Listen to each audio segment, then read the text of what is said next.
J'ai grandi dans le sud de la France, en Provence. Un paradis de la tomate. Un jour, une information m'a fait bondir. Le Cabanon, fleuron français de la sauce tomate, venait d'être racheté par un investisseur chinois, le général Liu. Il avait décidé de produire de la sauce provençale avec des tomates asiatiques. Provence. Ok. Le général Liu partait à la conquête de cette filière. Le député local semblait ravi. Mais moi, je ne comprenais pas pourquoi un pays où l'on ne mange pas de sauce tomate voulait concurrencer la Provence ou l'Italie.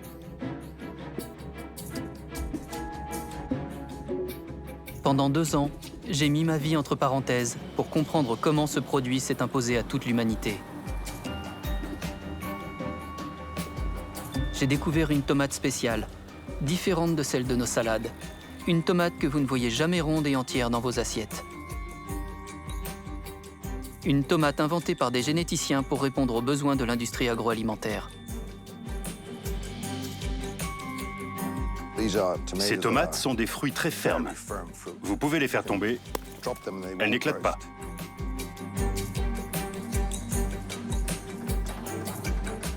J'ai découvert une industrie méconnue et fascinante.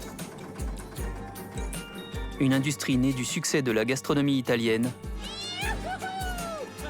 et réinventée aux États-Unis par quelques hommes qui en ont fait un or rouge. En Californie, j'ai rencontré le plus grand dirigeant de cette filière, un multimillionnaire obsédé par la productivité. En Italie, j'ai vu des cueilleurs exploités. En Afrique, des producteurs ruinés.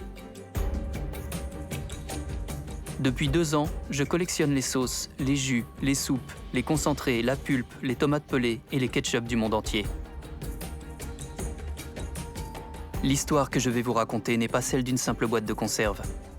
C'est l'histoire parfois absurde de notre monde globalisé.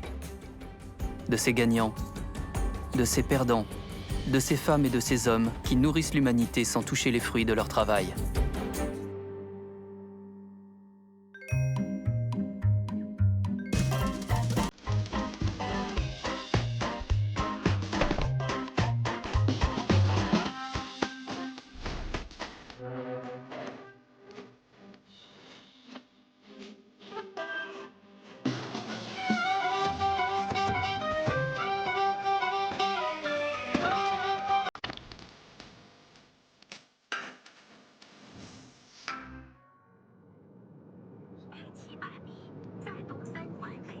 Pour découvrir comment les Chinois produisent leurs tomates, j'ai dû faire un long voyage.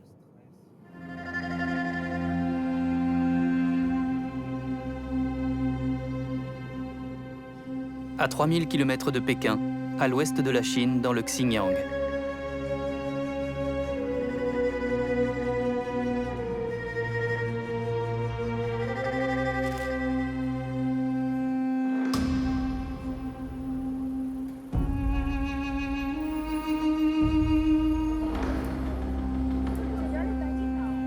Longtemps inaccessible aux étrangers, sous contrôle militaire, la région a été annexée par la Chine en 1949.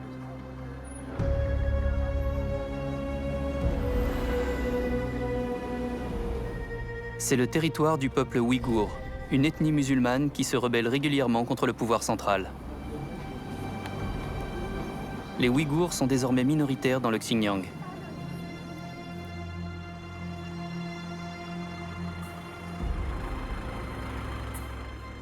Cette région est aujourd'hui peuplée de millions de Han, l'ethnie majoritaire en Chine, et de migrants venus des autres régions.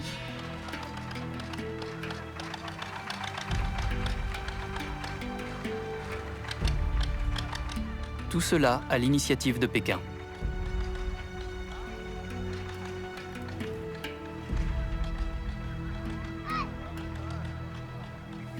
Ici, un tiers des récoltes se fait encore à la main, comme en Occident il y a 50 ans.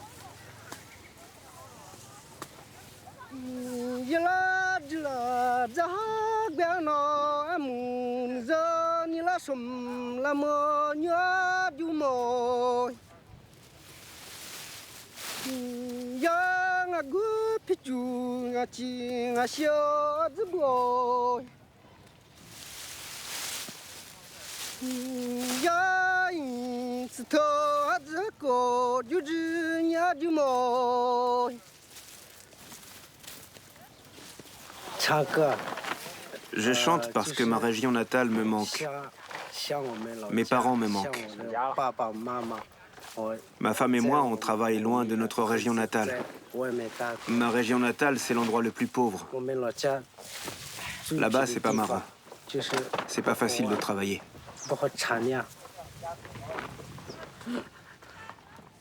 Lamo Jissé et sa femme viennent de la région lointaine du Sichuan, à 3000 km d'ici. Payés au rendement, ils gagnent 1 centime d'euro par kilo ramassé.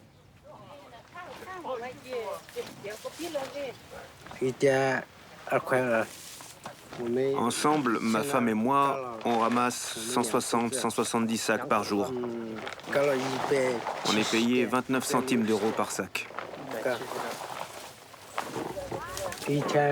À deux, on gagne parfois 50 euros par jour. Des fois 40 euros. D'autres fois 25 euros. Le rendement de la tomate varie selon les champs.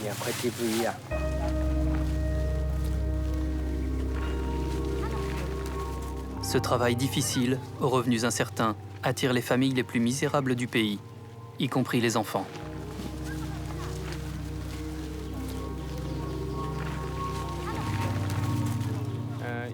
Il y a des enfants qui travaillent avec leurs parents dans ce champ. Ce n'est pas quelque chose d'éthique. Ce n'est pas respectueux des règles pour nous, le peuple des Han. Mais pour eux, c'est aussi parce qu'ils n'ont pas le choix. Parce que parmi eux, il y en a beaucoup qui viennent du fin fond de la montagne. La Chine est encore en plein développement. Un coût du travail minime, des familles misérables payées à la tâche. Je comprenais mieux pourquoi la tomate chinoise remplaçait la tomate provençale. Et le travailleur chinois, celui d'Europe.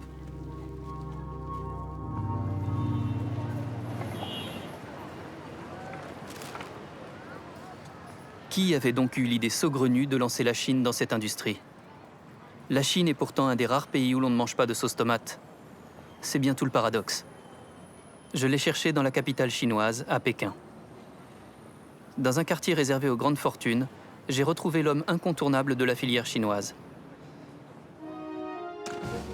C'est la première fois qu'il accepte de s'exprimer devant une caméra étrangère. Liu Yi, dit le général Liu, un ancien dirigeant du Bingtuan.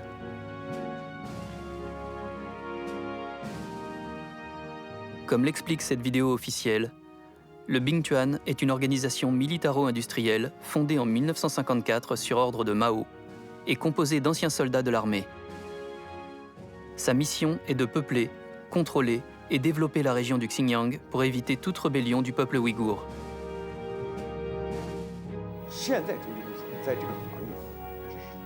En vérité, le général Liu n'a jamais dirigé d'unité combattante, mais sous son commandement, des bataillons d'ouvriers chinois ont été lancés dans la guerre commerciale de la tomate.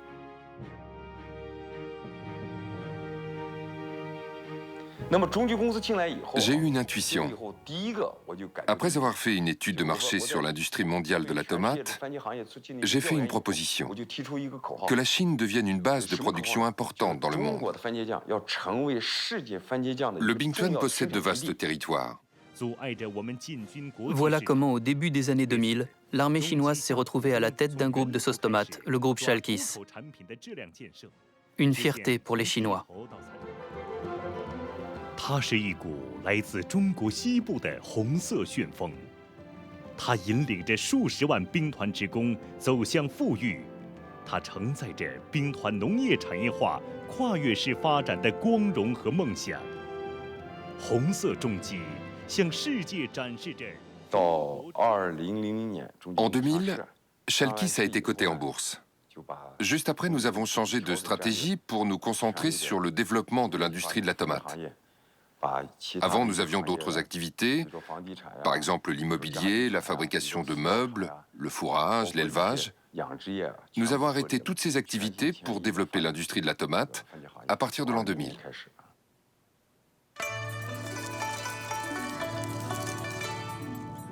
Avant d'arriver en Chine, la tomate a fait le tour du monde en 5 siècles. Il était une fois un fruit rouge, rond et fragile, connu des seuls peuples d'Amérique du Sud.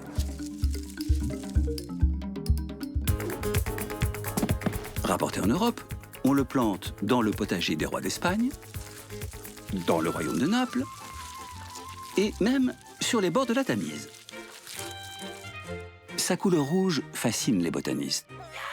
Mais on craint que la tomate ne soit toxique. Au XIXe siècle, les industriels italiens l'adoptent et la mettent à toutes les sauces. Mais la tomate est toujours aussi fragile. Au XXe siècle, des généticiens inventent de nouvelles variétés qui ne s'écrasent pas avant d'arriver en usine.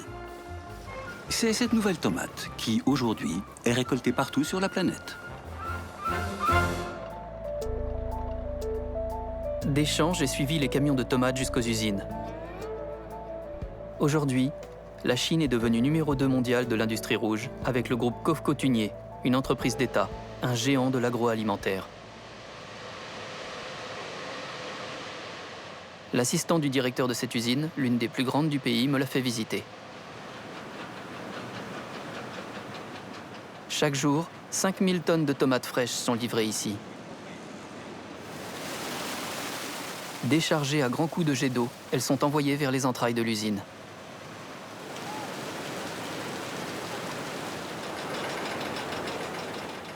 À l'intérieur, le principe est à peine plus complexe que lorsque vous faites réduire vos tomates.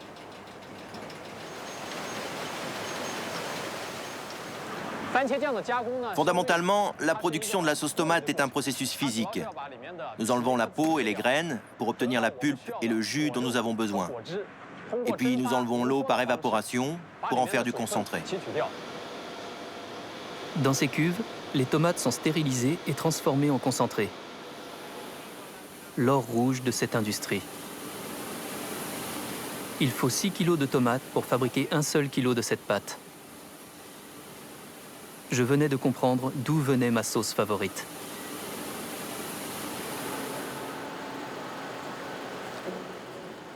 En 20 ans, la Chine est devenue une superpuissance de la tomate. Des milliers de tonnes de concentré sont conditionnées pour l'exportation dans ces grands fûts bleus. Après l'emballage, ce concentré est vendu dans le monde entier. Nous en avons vendu dans plus de 130 pays. Par exemple, en Europe, il y a les Pays-Bas, le Royaume-Uni, la Russie. En Asie, il y a le Japon, la Malaisie, l'Indonésie. Il y a également l'Australie. Donc, notre sauce tomate est un produit vendu partout dans le monde. Ces barils de concentré, c'est un peu comme des barils de pétrole brut. Expédiés à travers le monde, ils seront ensuite raffinés par une multitude de marques.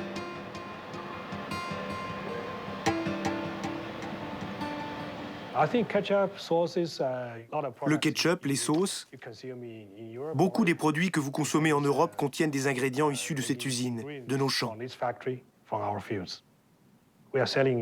Nous vendons beaucoup au Royaume-Uni, en Allemagne et en Europe de l'Est, bien sûr. Toutes les marques internationales nous font confiance. Heinz, Unilever, McCormick, Nestlé, etc. Tous ces grands noms nous achètent du concentré de tomate.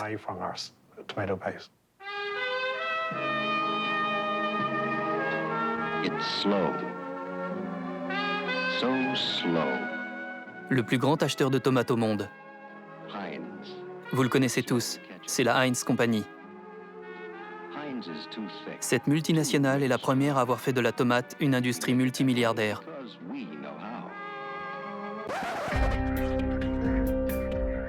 Chaque année, Heinz vend 650 millions de bouteilles de ketchup dans plus de 140 pays.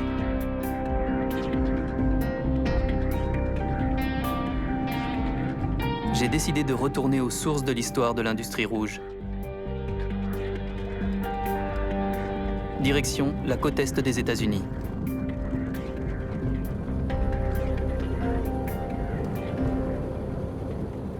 D'après la légende, c'est dans cette modeste maison de 2 étages que l'entrepreneur Henry John Heinz aurait posé les fondations de son empire. Une jolie histoire de milliardaires partis de rien, comme on les aime aux États-Unis. Et ça valait bien une petite photo souvenir.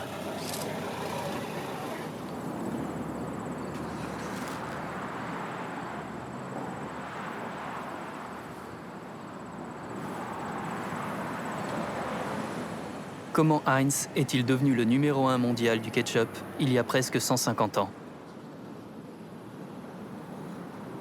Ce que vous allez découvrir n'est pas écrit dans les manuels d'histoire.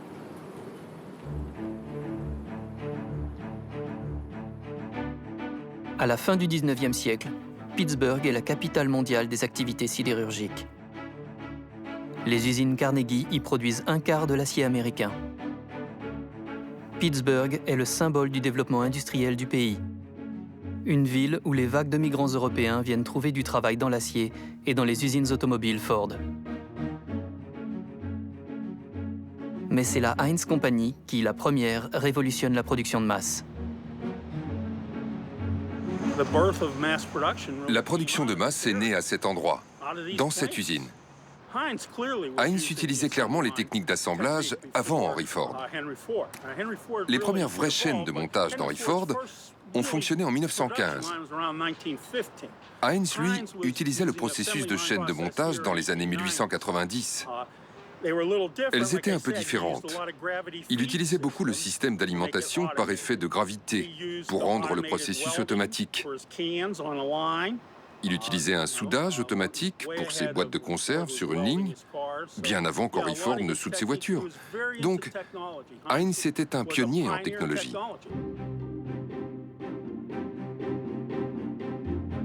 Contrairement à l'idée reçue, la bouteille de ketchup a donc précédé la voiture dans le recours au travail à la chaîne. Henry John Heinz est le premier à avoir fait du ketchup un produit de grande consommation. Son slogan, « Le monde est notre champ ». D'origine allemande, il vend des conserves de réfort, de la confiture, de la viande, des cornichons, des condiments et du catsup, l'ancêtre du ketchup. Puritain, obsédé par l'hygiène, il fait de sa bouteille en verre blanc un gage de transparence et de qualité. Il gagne ainsi la confiance des consommateurs. Heinz était un capitaliste. Il était purement capitaliste. Le plus important, c'était l'argent et le marketing. Il traitait bien ses ouvriers, mais son but final, c'était de se faire de l'argent. Heinz Ketchup. À partir des années 50, le ketchup fait définitivement partie de l'American Way of Life. Il devient un des symboles de l'Amérique triomphante, avec le Coca-Cola, le rock'n'roll et les belles américaines. Le rêve américain d'une société de prospérité et d'abondance passe par la consommation de masse.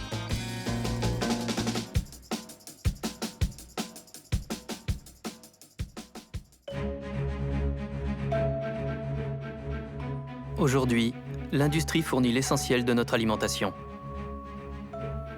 L'agrobusiness génère un chiffre d'affaires mondial annuel de 4 000 milliards de dollars. Un secteur que convoitent les milliardaires. En 2013, la Heinz Company a été rachetée 23 milliards de dollars par Warren Buffett, deuxième homme le plus riche du monde. C'était la plus importante opération de reprise de l'histoire de l'industrie agroalimentaire.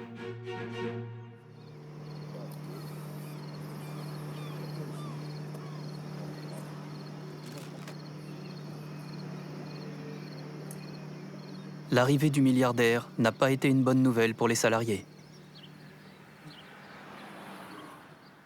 C'est la fin d'une époque à Leamington. Après plus de 100 ans, Heinz a vendu son usine sud-ontarienne et des centaines d'employés vivaient aujourd'hui leur dernière journée de travail à cette entreprise. Beaucoup d'entre eux, d'ailleurs, se retrouvent maintenant sans emploi. J'ai retrouvé ce que Heinz a brutalement licencié. La variable d'ajustement du capitalisme. Dans cette ville de 28 000 habitants, près de 1000 salariés ont perdu leur emploi lorsque le géant du ketchup a décidé de fermer sa plus grande usine d'Amérique du Nord. Un an plus tard, la moitié d'entre eux étaient sans emploi.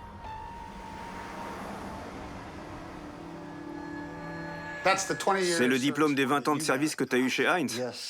Oui, ils m'ont donné le diplôme des 20 ans. J'en étais fier. Je l'aurais eu aussi si j'étais resté, mais ils ont fermé. C'est quoi cette plaque? J'étais l'employé de l'année. 2 années d'affilée. Et ils m'ont donné cette belle plaque.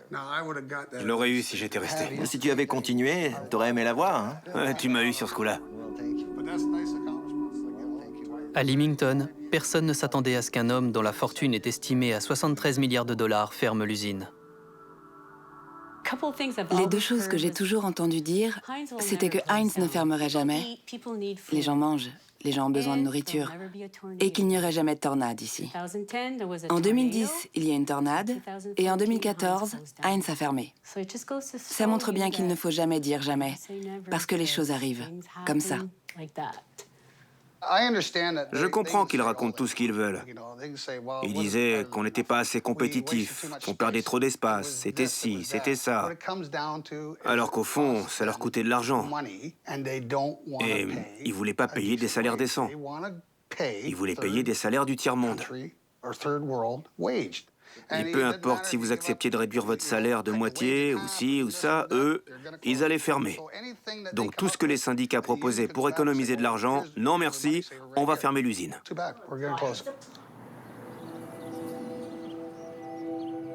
L'usine produisait du jus de tomate et du ketchup 100% canadien. Cela peut surprendre, mais au sud du Canada, le climat est idéal pour cultiver la tomate. Cette culture faisait même vivre une quarantaine de producteurs locaux. Depuis 1909, la capitale canadienne de la tomate s'est développée au rythme de l'entreprise Heinz. Toutes les familles de la ville lui ont fourni de la main-d'œuvre pendant 4 générations.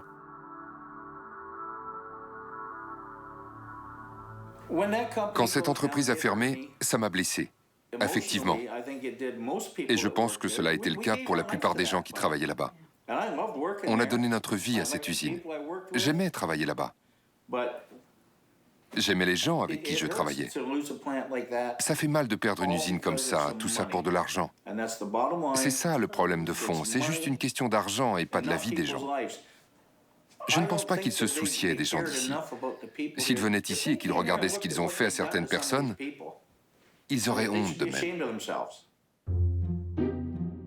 Depuis son rachat, Warren Buffett a fermé 5 usines et supprimé 7400 emplois, environ un quart des effectifs de l'entreprise.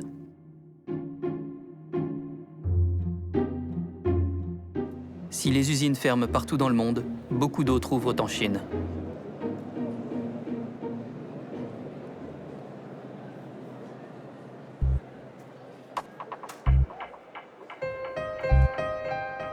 Qui a vendu aux industriels chinois le savoir-faire pour fabriquer ce concentré?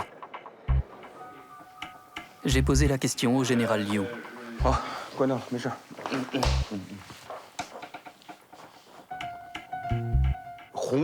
Dans l'industrie rouge de la sauce tomate, l'Italie a joué le rôle de Marco Polo. En fait, les premiers équipements, ce sont eux qui les ont offerts à la Chine.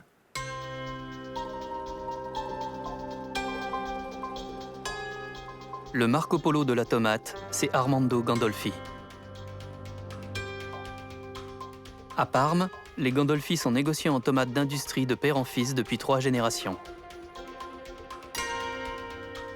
Armando est le plus important trader de concentré au monde. Nous avons commencé à aller en Chine parce que nous y avons vu une opportunité.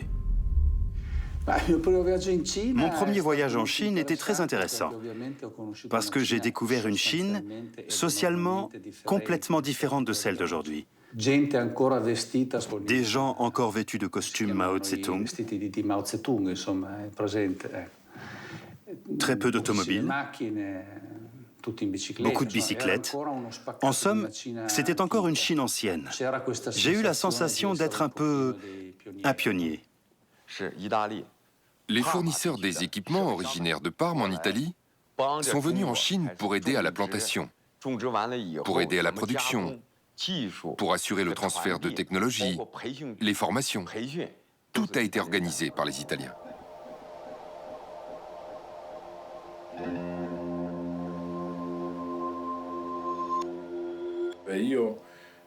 Moi, je te donne les machines pour faire la production.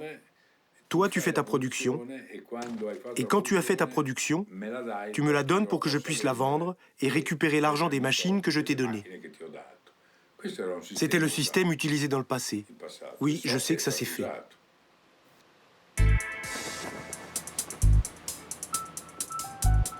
Voici comment, grâce à ce transfert de technologie, la Chine est devenue le premier exportateur mondial d'or rouge.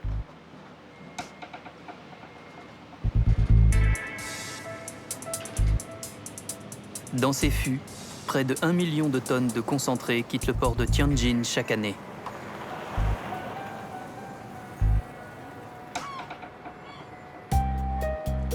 La destination principale est située à plusieurs semaines de traversée, en Italie.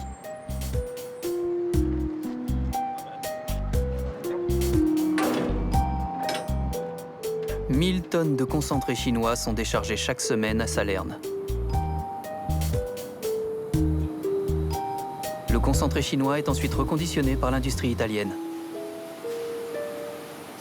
La recette est simple. Prenez du concentré chinois, diluez-le dans un peu d'eau, ajoutez une pincée de sel et le tour est joué. Ces conserves sont exportées en Afrique, au Moyen-Orient et en Europe. Voilà comment vous mangez parfois de la tomate chinoise en croyant acheter le soleil de l'Italie. Il n'y a rien d'italien là-dedans, à part le nom et le drapeau. Est-ce que c'est illégal? Non. Ce dont il s'agit, c'est de tromperie envers le consommateur. C'est la responsabilité de la marque d'essayer de donner une image de sérieux et de ne pas tromper le consommateur en disant que c'est un produit italien, alors que ça n'a rien d'italien. Juan José Amezaga est l'un des plus importants traders de concentré de tomates au monde. Chaque année, il achète l'équivalent de 600 000 tonnes de tomates fraîches pour les revendre sous forme de concentré. Si vous mangez de la sauce tomate, c'est en partie grâce à lui. Les géants de l'agrobusiness lui font confiance pour leurs approvisionnements.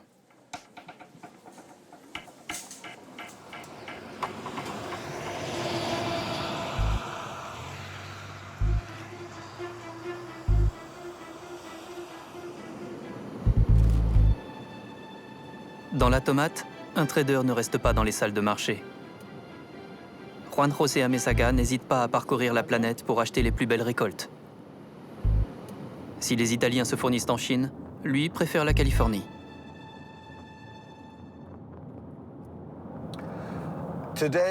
Aujourd'hui, la tomate est un or rouge. La Californie produit de la tomate depuis des années. Elle en produit de plus en plus à mesure que la consommation augmente. Et vous savez, ils ont de très bonnes technologies. Ils ont les meilleurs rendements au monde. Et c'est toujours bien de savoir ce qui se passe ici.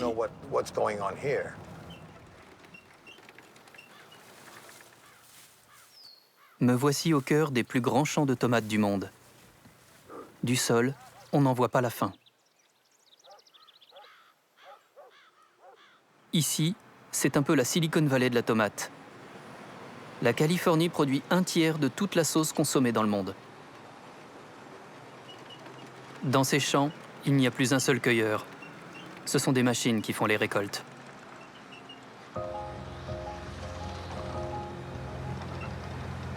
Pourtant, jusqu'aux années 60, les grands propriétaires terriens faisaient appel à des travailleurs mexicains, les braceros, ceux qui travaillent de leurs bras.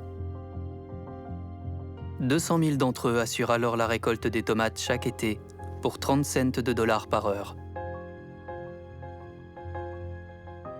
À cette époque, César Chavez, ouvrier agricole et leader charismatique, revendique avec son syndicat de meilleures conditions de travail.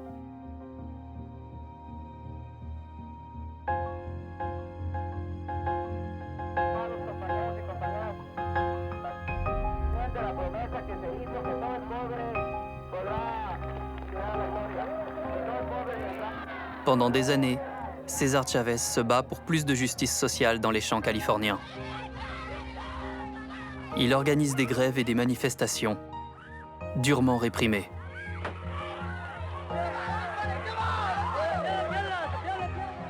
Son cri de ralliement, Si se puede, sera repris par Barack Obama lors de sa campagne de 2008 avec son fameux Yes We Can.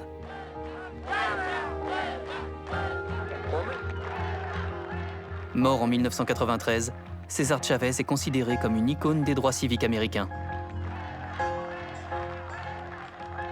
Son ancien secrétaire particulier, Mark Grossman, m'a raconté cette histoire.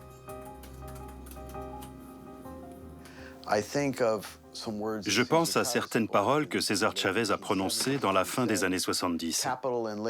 Le capital et la main-d'œuvre produisent ensemble les fruits de ce pays. Mais ce qui compte vraiment, c'est la main-d'œuvre.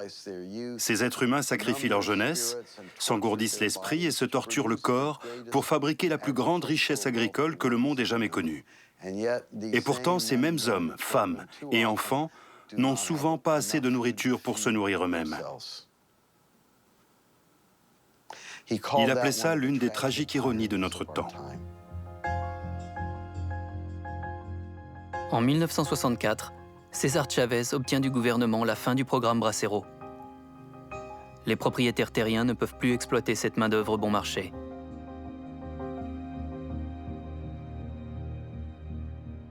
Plutôt que d'augmenter les salaires, les propriétaires décident de mécaniser la récolte pour augmenter leurs profits.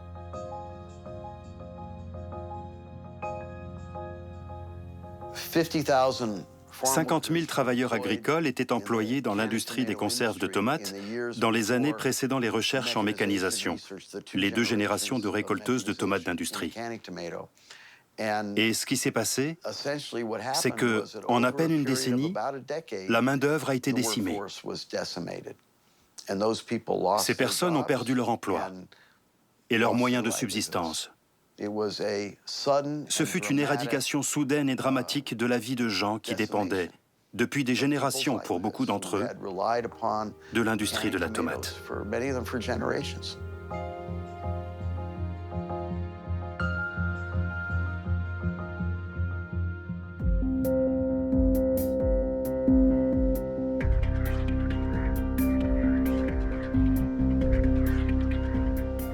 Voici l'un des industriels qui préfère les machines aux travailleurs, Chris Ruffer. Ce Steve Jobs de la tomate est le patron de la Morningstar, le numéro 1 mondial de la filière. À lui seul, il produit presque autant que la Chine. Cet entrepreneur applique méthodiquement ses idées libertariennes, un mélange d'anarchisme et d'ultralibéralisme.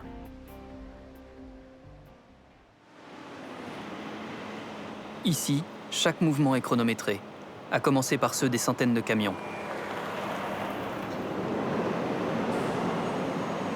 Chaque jour, il déverse 20 000 tonnes de tomates fraîches. Nous commençons à remplir d'eau les remorques avant, pour économiser 15 secondes. Ainsi, quand ils arrivent ici, ils sont déjà assez remplis d'eau. Économiser 15 secondes par camion, c'est gagner 7 minutes par heure, soit l'équivalent d'une journée de travail par an. Ici plus qu'ailleurs, time is money. Je suis paranoïaque. Je pense qu'on pourrait faire beaucoup mieux. Je vois plein de détails, beaucoup de choses à réparer, beaucoup de choses à améliorer. Donc je ne considère pas qu'on fasse si bien. La Morningstar est une entreprise efficace, vraiment, parce qu'ils se sont attaqués à tous les aspects de l'entreprise, du champ à l'expédition de la marchandise. Pour $1 investi dans l'usine, vous produisez beaucoup plus. Ils peuvent transformer plus de 6 millions de tonnes de tomates fraîches. C'est plus que toute l'Italie, avec 3 usines. C'est impressionnant. Vraiment incroyable.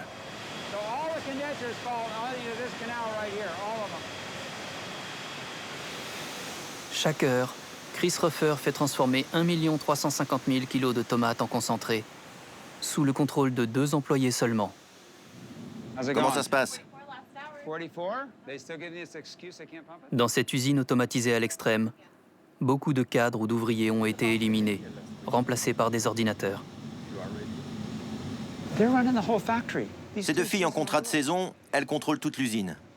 Si elles ont un problème, elles appellent Jimmy. Ce sont presque les directrices de l'usine. La plus grande usine du monde tourne avec seulement 70 ouvriers par rotation.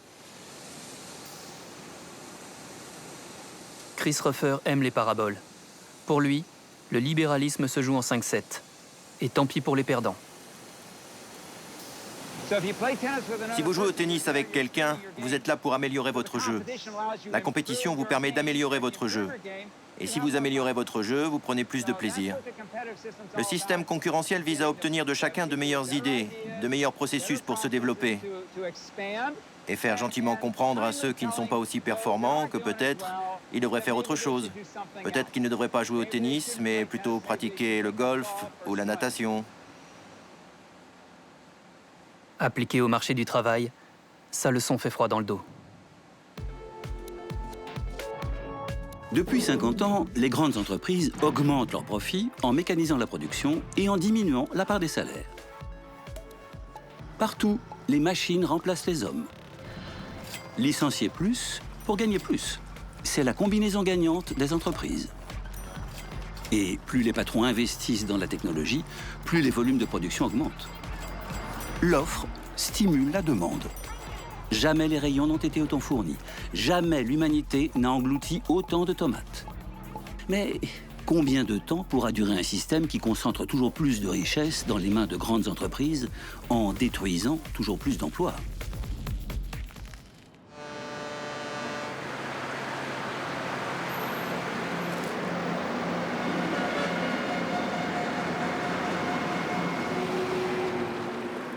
Aujourd'hui, 3 grandes puissances de la tomate se livrent une compétition féroce. Les États-Unis, l'Italie et la Chine. Dans la guerre de l'or rouge, tous les coups sont permis, même les moins éthiques. C'est ce que j'ai découvert ici, à la Jintu-di, un des plus gros exportateurs chinois de produits à base de tomates.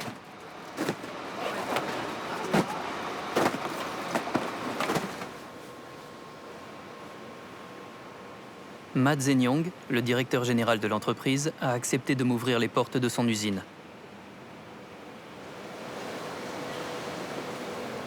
Comme tout bon chef d'entreprise, il commence par une petite visite guidée de sa chaîne de production. Jusqu'ici, tout paraît normal.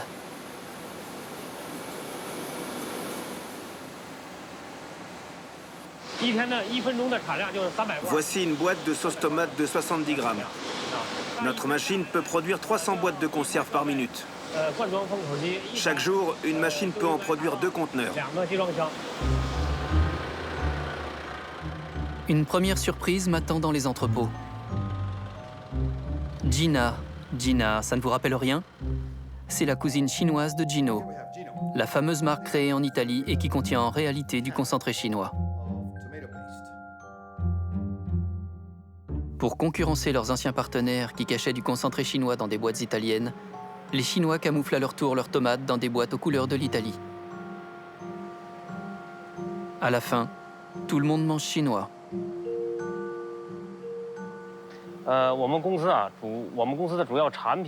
Nos marchés principaux sont le Moyen-Orient et l'Afrique. Il y a aussi certains pays en Europe, tels que l'Allemagne ou la Suède.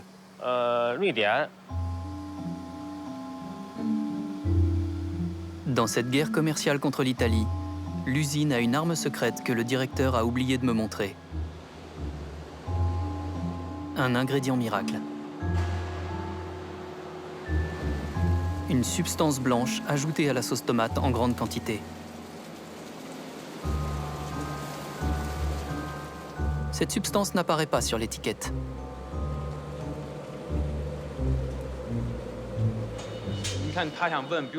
Nous voudrions vous demander, pour produire une tonne de concentré de tomate, combien faut-il d'eau, de sel, de sucre, de... Je ne peux pas répondre à cela.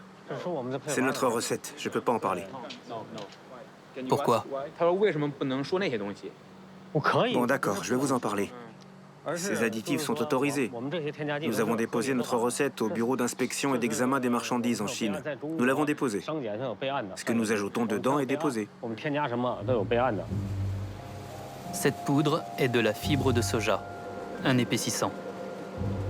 En ce qui concerne notre production, 80% correspond à la matière première, la tomate. Dans les 20% restants, il y a la fibre de soja, du féculent, du maltose, à hauteur de 20%. La pâte de tomate représente 80%. Et puis vous savez, les recettes ne sont pas figées. Ces additifs alimentaires ne figurent pas sur l'étiquette. Le mieux est de ne pas parler de ces substances complémentaires. Selon mes informations, certaines boîtes de concentré chinois contiennent jusqu'à 55% d'additifs. Une astuce pour faire baisser les coûts de fabrication, puisque ces additifs sont moins chers que la tomate.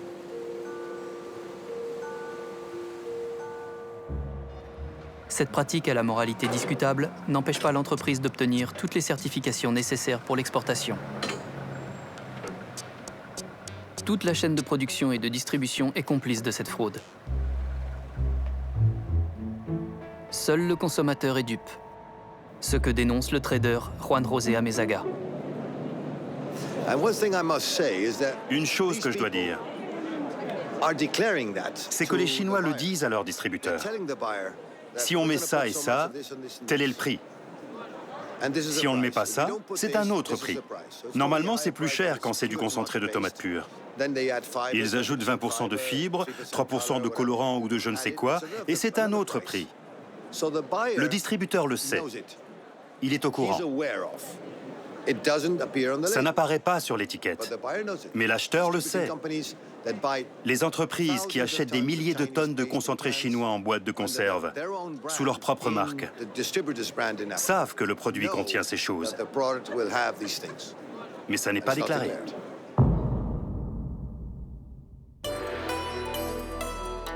Reprenons. En 20 ans, la Chine est passée de nain à géant de la tomate. Au départ, les Chinois se fichaient de la sauce tomate comme de leur première chemise. Mais, avec leur charme légendaire, les Italiens leur ont troqué des usines contre 5 années de concentré. Mamma mia, que belle la tomate chinoise! Une aubaine pour l'Italie, qui transformait la production chinoise en sauce made in Italy, ni vue ni connue. Mais depuis, les Chinois ont décidé de doubler les Italiens avec des sauces made in China.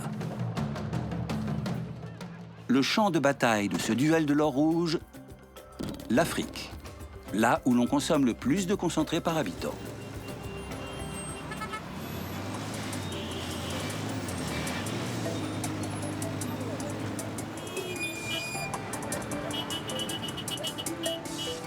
Avec 27 millions d'habitants, c'est 6% de croissance en moyenne sur les 5 dernières années.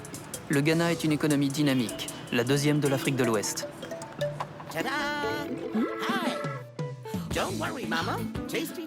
La mondialisation change les habitudes alimentaires.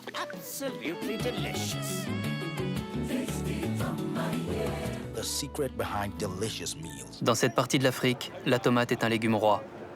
Elle représente 1/3 des dépenses de légumes. À Aditwe, dans le centre du Ghana, je fais la connaissance de paysans concurrencés par les importations de concentrés. Mais le marché de la tomate locale s'effondre au profit des sauces en provenance de Chine et d'Italie. Les importations ont été multipliées par 30 en 15 ans. Tout ce qu'on voit, c'est des boîtes chinoises. Maintenant, tout vient de Chine. Ils ont conquis le monde entier. Les conquérants de ce nouveau marché?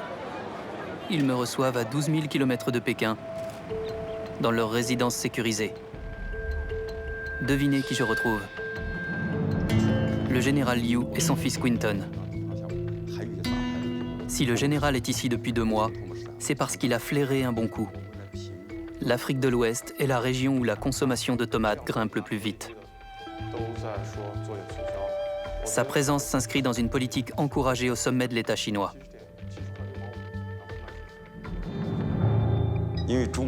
En effet, aujourd'hui en Chine, le président Xi Jinping a lancé la proposition de nouvelle route de la soie. En fait, le Xinjiang est au début de la nouvelle route de la soie. Le Ghana en est la fin. L'un est le début, l'autre est la fin. La politique de l'État chinois correspond à notre stratégie de développement. Dans le futur, c'est sûr, la superpuissance dans l'industrie de production de tomates au niveau mondial, ce sera la Chine, c'est certain. Ce discours offensif traduit aussi une réalité. Le continent africain est en passe de devenir le prochain grand marché de consommation dans le monde.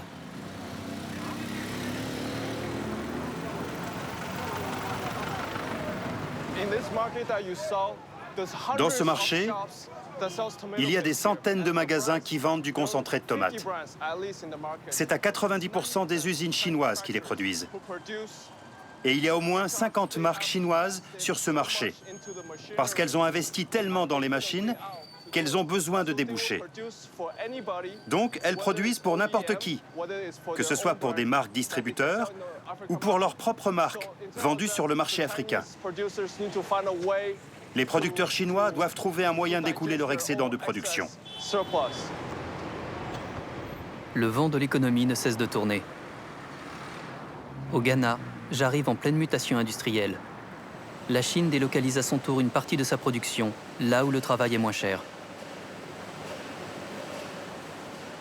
Sur des chaînes de fabrication importées de leur pays, les Liu fabriquent leurs produits finis à partir de concentrés chinois. Ils en ont trop mis? Tu dois leur apprendre comment le faire. Mais tu ne peux pas le faire à leur place. Tu comprends? La seule chose que nous devons faire nous-mêmes, ce sont ces putains d'ingrédients. C'est tout ce que nous devons faire. Pour tout le reste, il ne faut absolument pas le faire nous-mêmes. Les ouvriers ghanéens sont payés 4 fois moins que les salariés chinois. 100 € par mois. Cette année, en Chine, l'économie globale ne va pas très bien. On voit beaucoup d'usines fermées. Aller en Asie du Sud-Est, au Vietnam, en Indonésie, en Malaisie, ces régions-là. On voit, particulièrement dans le secteur de la tomate, beaucoup d'usines partir dans les pays africains. Je suis heureux de dire que nous sommes parmi les premiers à avoir choisi de nous placer plus près du marché, plutôt qu'à des milliers de kilomètres. En achetant les conserves de tomates chinoises plutôt que les tomates fraîches de son pays, le consommateur affaiblit un peu plus les producteurs locaux.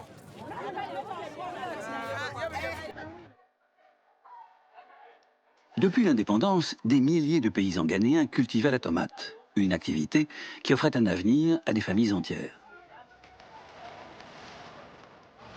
Leurs tomates étaient transformées dans les usines du secteur public et vendues en conserve sur les marchés. Un secteur protégé par des barrières douanières pour le plus grand bonheur des producteurs. Mais sous la pression des institutions financières internationales, le libre-échange est devenu la règle et les importations ont submergé le pays. Scénario catastrophe pour les paysans. L'usine locale a dû fermer. Alors, puisque personne n'achète leurs tomates, puisque l'État ne les aide pas, certains vont tenter leur chance en Europe. En Italie, ils récoltent, ironie du sort, de la tomate.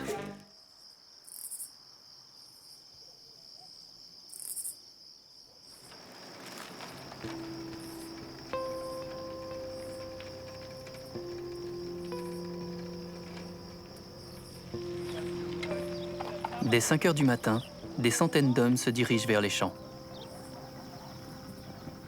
Venus d'Afrique par la Méditerranée, leur périple a pris fin ici.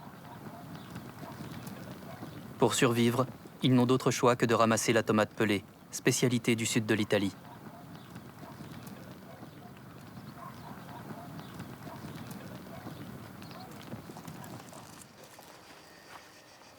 En 2011, Moussa Siliman et Mohamed Souleyman ont parcouru 3500 km à la recherche d'une vie meilleure qu'au Soudan. Pendant plusieurs années, ils ont vécu un calvaire. Je suis parti de Libye avec d'autres migrants. On a débarqué d'abord en Sicile et il y a eu le problème du travail. On ne peut faire que ce travail, c'est tout. Sans légalité, sans contrat, toujours au noir. Dans les Pouilles, 30 000 migrants travaillent aux récoltes, sur des centaines de parcelles, trop petites pour être mécanisées. Ils viennent d'Afrique, mais aussi d'Inde, de Roumanie ou de Bulgarie. Ils sont payés 20 € en moyenne pour 10 heures de travail sous un soleil de plomb. Quand je suis au supermarché et que je regarde une bouteille de sauce tomate, les gens qui achètent une boîte ou une bouteille ne savent pas que derrière cette boîte, derrière cette bouteille, il y a une histoire d'esclavage. Ici, on meurt pour une récolte.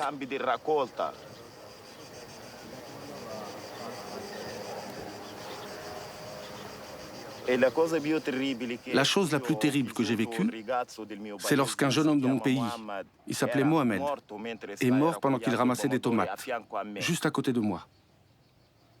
Il faisait 40 degrés, il n'avait pas d'eau et il avait fait trop d'efforts. Quand j'ai entendu les cris et les hurlements, il était tombé à terre. J'ai levé la tête, j'ai vu qu'il était tombé. Quand je me suis approché de lui, j'ai entendu les autres. Ils disaient qu'il était déjà mort, qu'on ne pouvait plus rien faire.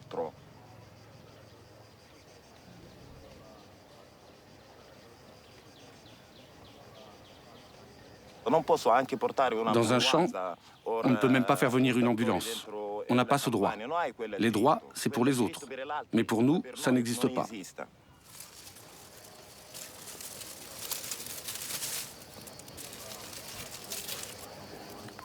L'or rouge, c'est un cauchemar pour nous, parce que ce sont les patrons qui achètent le sang des autres.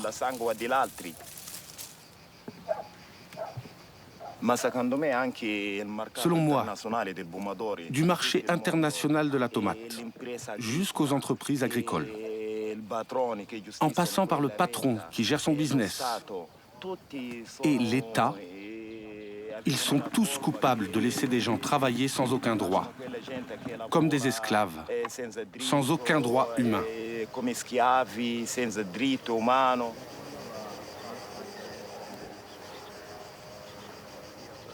Aujourd'hui, ils travaillent pour une coopérative, Sfruta Zero, Exploitation Zéro, qui produit des sauces biologiques et équitables, notamment pour le marché allemand.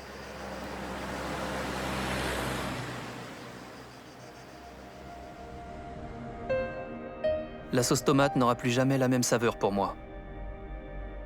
Elle a le goût acerbe des logiques économiques qui concentrent les profits dans les poches de quelques-uns. Elle a l'odeur du libéralisme qui s'est imposé d'un continent à l'autre avec la même brutalité. Elle a la couleur du sang des migrants du monde entier. Chaque année, la demande mondiale croît de 3%. Et elle augmentera plus vite encore lorsque les Chinois mangeront de la sauce tomate. Cette perspective réjouit le visionnaire général Liu.